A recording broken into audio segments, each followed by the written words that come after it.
Assalamualaikum. Welcome back to my channel. This is Mikra Said and by profession I am a clinical psychologist. Chapter 5 हमारा start है perception का। Last video में हमने perception की detail में definition पढ़ी थी और इसके प्रोसेस ऑफ परसेप्शन पढ़े थे, मीनिंग पढ़ा था और आप मेरी लास्ट वीडियो देख सकते हैं। आज जो है मैं शॉर्ट में आपको बताऊंगी कि परसेप्शन क्या है। परसेप्शन का अगर उर्दू मीनिंग देखें तो इसका मतलब है अदराक करना, किसी भी चीज़ को समझना। ठीक है। लैटिन परसेप्शियो है, लैटिन वर्ड है जिसका मतलब है गैदरिंग और रिसीविंग। ठीक है, किसी भी इंफॉर्मेशन को इकट्ठा करना और रिसीव करना। आगे डेफिनेशन की बात करें, इसको प्रोसेस ऑफ परसेप्शन भी कहा जाता है। तो perception is a complex cognitive process that is concerned with selection, organisation and interpretation. किसको सिलेक्ट करना, ऑर्गेनाइज और इंटरप्रेट करना। और सेंसरी इंफॉर्मेशन यानी जो हम अपनी 5 सेंसेस के थ्रू इंफॉर्मेशन को रिसीव करते हैं in order to represent and understand, ताकि उसको रिप्रेजेंट किया जा सके, उसको समझा जा सके द प्रेजेंटेड इंफॉर्मेशन और इन्वायरमेंट। ठीक है, यानी जो इन्वायरमेंट में हमारी जो इंफॉर्मेशन है उसको रिप्रेजेंट और अंडरस्टैंड किया जा सके, उसके लिए हम सबसे पहले इंफॉर्मेशन को सिलेक्ट करते हैं, फिर उसको ऑर्गेनाइज करते हैं यानी अपने सेंस ऑर्गन्स के ज़रिए इंफॉर्मेशन को रिसीव करते हैं। वो हमारे ब्रेन को मैसेज देता है, फिर ब्रेन उसको इंटरप्रेट करके हमें बताता है कि ये इंफॉर्मेशन किस चीज़ से रिलेटेड है। ठीक है, तो अगर प्रोसेस की बात की जाए तो परसेप्शन एक कॉग्निटिव प्रोसेस है, एमसीक्यूज़ में आ सकता है।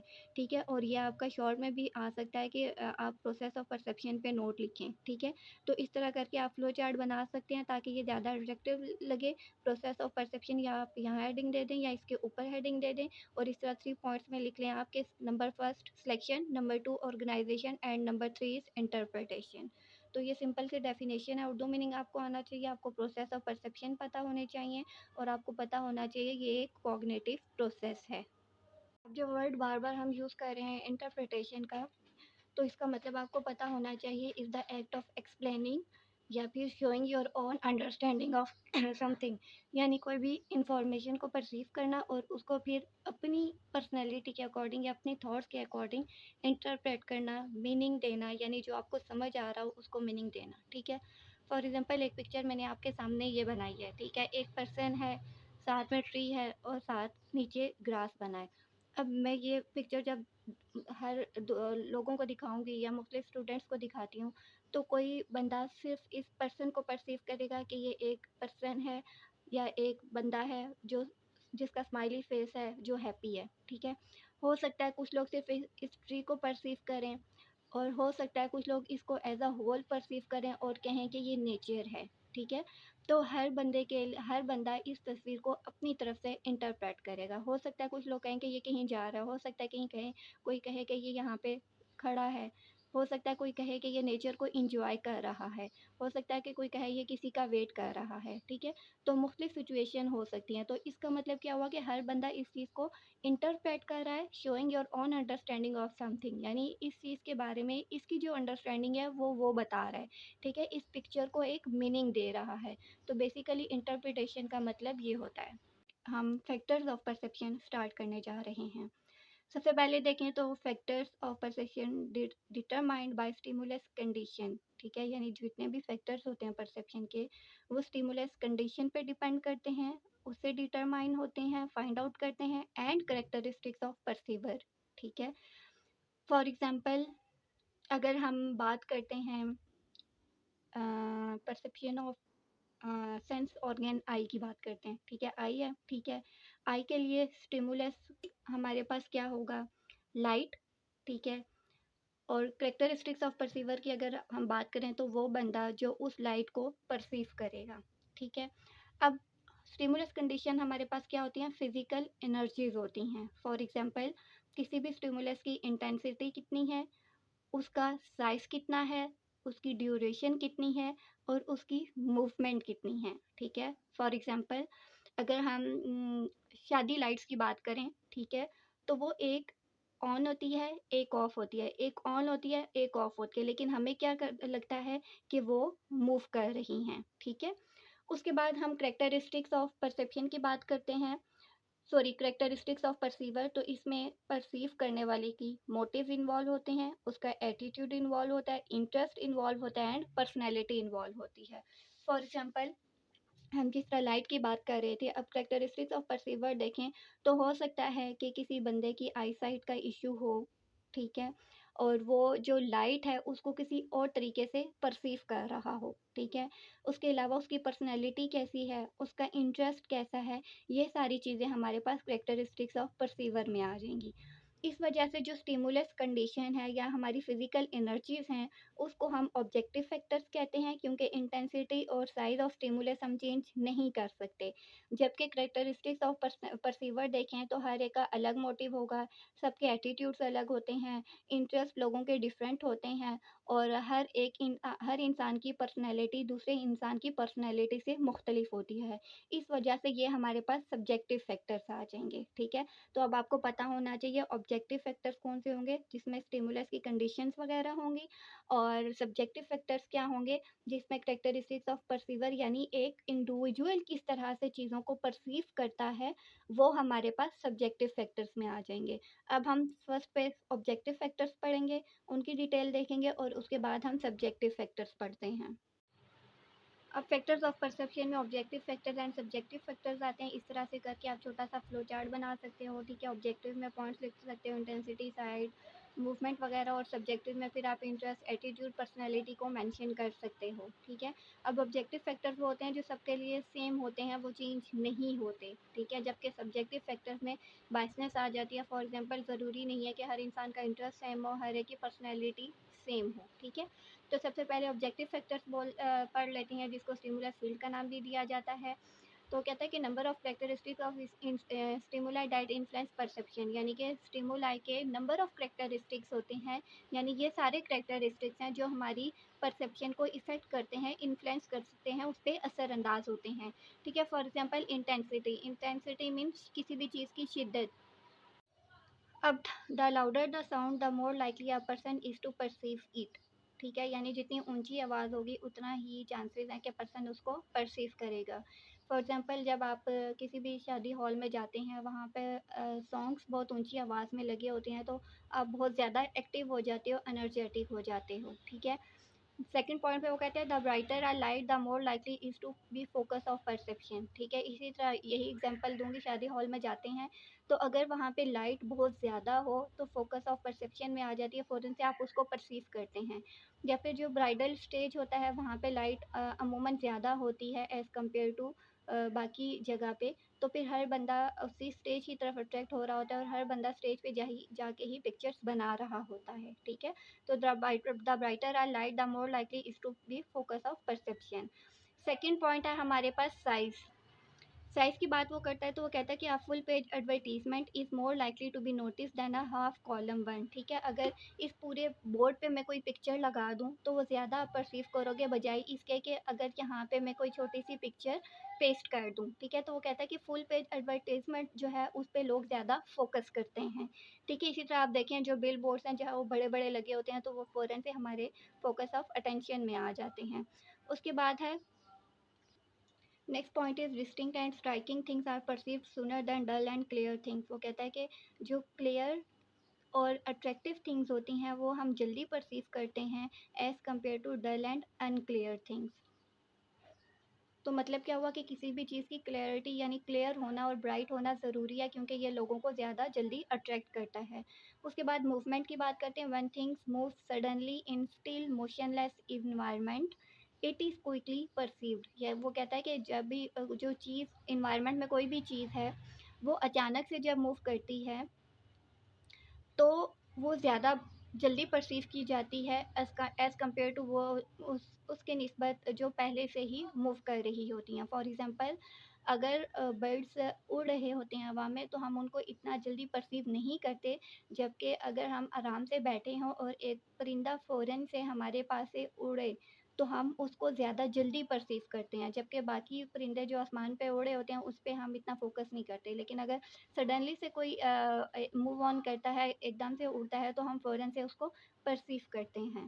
Next point is novelty. A new and novel thing is perceived sooner then older one, ठीक है? अगर कोई भी न्यू चीज़ हम देखते हैं तो हम उसकी तरफ ज़्यादा अट्रैक्ट होते हैं, उसको जल्दी परसीव करते हैं as compare to sooner and older thing, ठीक है? फॉर एग्ज़ाम्पल, अगर एक बंदा एक ही स्टाइल के डेली ड्रेसेस पहन के आता है तो उसको हम इतना नोटिस नहीं करते, लेकिन अचानक से वो अगर कुछ चेंज पहन कर आ जाए तो हम फ़ौरन से उसको वो फ़ौरन से अट्रैक्ट होता है और हम उसको फ़ौरन से परसीव कर लेते हैं कि हाँ, तुमने ये नई चीज़ पहनी है।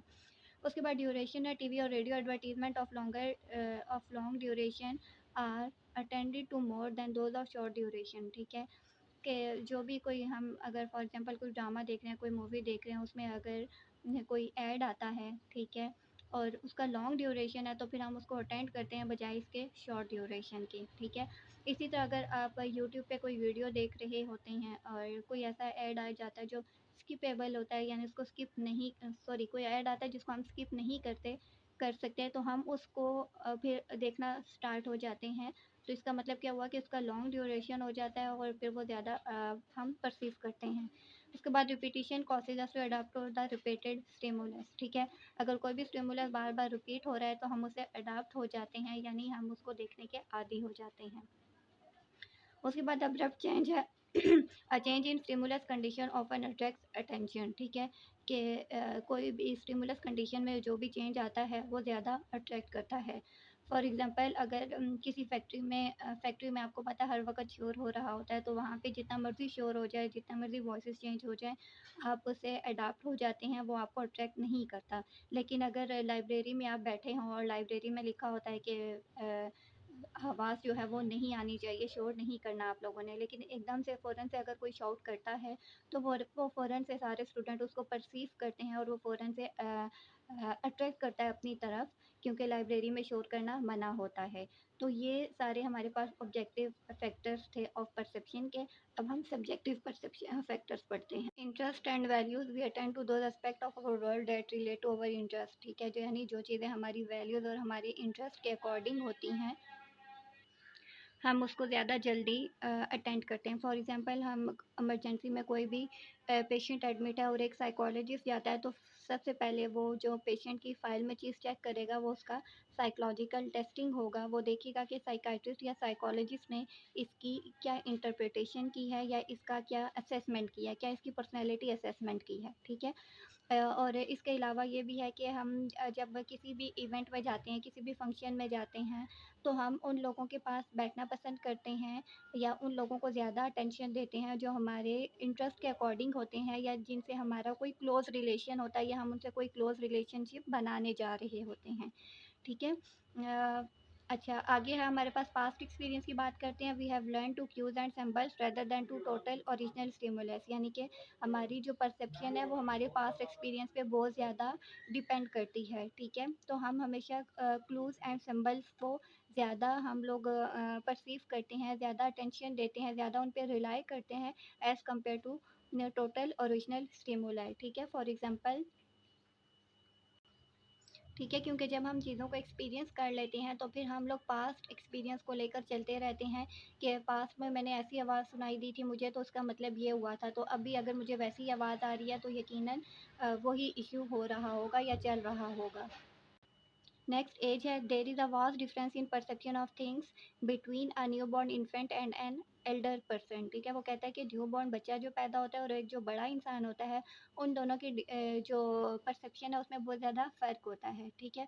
अगर हम एग्जांपल देखें तो एक बच्चा अगर वो चाँद की तरफ देखता है तो उसके लिए वो क्या होगा, मून होगा, लाइट होगा, सोर्स ऑफ लाइट होगा, अट्रैक्शन होगी, ठीक है। अगर हम वही मून अगर एक बड़ा बंदा देखेगा तो वो उसको रोमांटिक व्यू में ले जाएगा, रोमांटिक सीन में ले जाएगा कि अगर यहाँ पे उसके साथ उसकी पार्टनर होती या उसका पार्टनर होता तो वो इस चाँद की रोशनी को कैसे इंजॉय कर रहे होते, ठीक है। तो हर एक के लिए सब्जेक्टिव फैक्टर्स जो हैं वो वेरी करते हैं। ठीक है, हमारे पास preparatory set, this refers to a person's readiness to respond to one kind of sensory input but not to other kinds, ठीक है। इसमें क्या होता है, प्रिपरेटरी सेट में बंदा पहले से रेडी होता है किसी भी सेंसरी इनपुट को रिस्पॉन्ड करने के लिए, लेकिन दूसरी काइंड ऑफ इनपुट जो है, सेंसरी इनपुट जो है, उसको वो रिस्पॉन्ड नहीं करता। For example, the wife may be more likely to hear the baby crying than the telephone, ठीक है। फॉर एग्जांपल, अगर रात के वक्त में टेलीफोन बजता है और बेबी भी रोता है तो वाइफ जो है वो ज़्यादा चांसेस हैं कि वो बच्चे की आवाज़ पे फ़ोकस करेगी, जबकि फ़ोन बजता रहे तो उसको फ़र्क नहीं पड़ेगा। जबकि अगर हस्बैंड है, उसकी कोई इम्पोर्टेंट कॉल आनी है, तो वो बच्चे के किराए को इतना इम्पोर्टेंस नहीं देगा, जबकि टेलीफ़ोन की बेल बजते ही वो फ़ौरन से उठ जाएगा, ठीक है? तो इसमें क्या होता है कि पहले से बंदा रेडी होता है और डिफरेंट सेंसरी इनपुट को रिस्पॉन्ड करता है और डिफरेंट को नहीं करता, ठीक है? माँ के लिए बच्चे की आवाज़ इम्पोर्टेंट है, जबकि बाप के लिए जो है वो टेलीफ़ोन की आवाज़ इम्पोर्टेंट है। उसके बाद सोशल एंड कल्चरल इन्फ्लुएंसेस हैं। एंड कल्चरल इन्फ्लुएंसेस हैं जो इम्पोर्टेंट होते हैं, जिसमें फर्स्ट पे सोशल फैक्टर्स है, नंबर 2 कल्चरल फैक्टर्स हैं, number third social suggestion and then prejudice है, ठीक है? ज़रूरी नहीं है कि एक कल्चर में जो चीज़ एक्सेप्टेबल है वो दूसरे कल्चर में भी एक्सेप्टेबल हो, ठीक है? या फिर इस तरह से भी कह सकते हैं कि ज़रूरी नहीं है कि एक चीज़ की इम्पोर्टेंट एक कल्चर में हो और वही चीज़ दूसरे कल्चर में भी इम्पोर्टेंट हो सकता है दूसरे कल्चर में कोई दूसरी चीज़ इम्पोर्टेंट हो। लास्ट हमारे पास है social and cultural influences. The normal perceptual experience of a culture may lead to develop perceptual biases, suggestions and prejudices, ठीक है? वो कहता है कि नॉर्मल परसेप्चुअल एक्सपीरियंस होता है जो कल्चर का, वो हमें लीड करता है परसेप्चुअल बायसेस की तरफ। यानी कि अगर हमारी पर्सनल एक्सपीरियंस जो है वो इसमें इन्वॉल्व हो जाते हैं। अगर हमारी कल्चर में कोई चीज़ एक्सेप्टेबल नहीं है, तो हम कहते हैं कि ये इसके नेगेटिव इफ़ेक्ट हम देखते हैं। हम ये नहीं कहते कि शायद ये किसी और कल्चर में पॉजिटिव चीज़ की का सिंबल हो, ठीक है? सजेशंस है, यानी हम अपनी तरफ से राय दे सकते हैं, मशवरा दे सकते हैं। एंड प्रेजुडिसेस, ठीक है? यानी प्रेजुडिसेस की तरफ भी ये चीज़ें लीड करती हैं। प्रेजुडिसेस क्या होता है? An unfair and unreasonable opinion और feeling, specially when formed without enough thought और नॉलेज, ठीक है? कोई भी अनफेयर या अनरीजनेबल ओपिनियन या फीलिंग बना लेना किसी के लिए विदाउट एनफ थॉट और नॉलेज, सोचे समझे बगैर और नॉलेज रखे बगैर किसी भी के बारे में अनफेयर या नेगेटिव फीलिंग्स बना लेना, ठीक है? फॉर एग्ज़ाम्पल अगर हम छोटी सी हिजाब की बात करते हैं, अगर हम पाकिस्तानी कल्चर की बात करें, तो ये हमारे यहाँ एक्सेप्टेबल है, हिजाब को एक्सेप्ट किया जाता है। लेकिन अगर किसी फॉरेनर कल्चर की बात की जाए तो वहाँ पे इसको एक्सेप्ट नहीं किया जाता और ये तसव्वुर किया जाता है कि लैक ऑफ कॉन्फिडेंस की वजह से ये हिजाब किया गया है। जबकि हमारे कल्चर में हम अपने रिलीजन पे फ़ोकस करते हैं और हम हिजाब करते हैं और हम ये नहीं कहते कि ये इसलिए किया हुआ है क्योंकि इस बंदे में कॉन्फिडेंस नहीं है। जबकि फॉरेनर कल्चर में कहा जाता है कि जो लोग हिजाब करते हैं उनमें कॉन्फिडेंस लेवल कम होता है। तो ये हमारे पास फैक्टर्स है, जिसमें हमने ऑब्जेक्टिव फैक्टर्स भी पढ़ा और सब्जेक्टिव फैक्टर्स भी पढ़ा। हो आपको समझ आ गया हो? कोई सवाल हो तो कमेंट्स में पूछ सकते हैं। नेक्स्ट वीडियो में हम काइंड्स और टाइप्स ऑफ परसेप्शन मिले पढ़ेंगे और अपनी नेक्स्ट वीडियो में मिलते हैं। Till then take care. अल्लाह हाफ़िज़।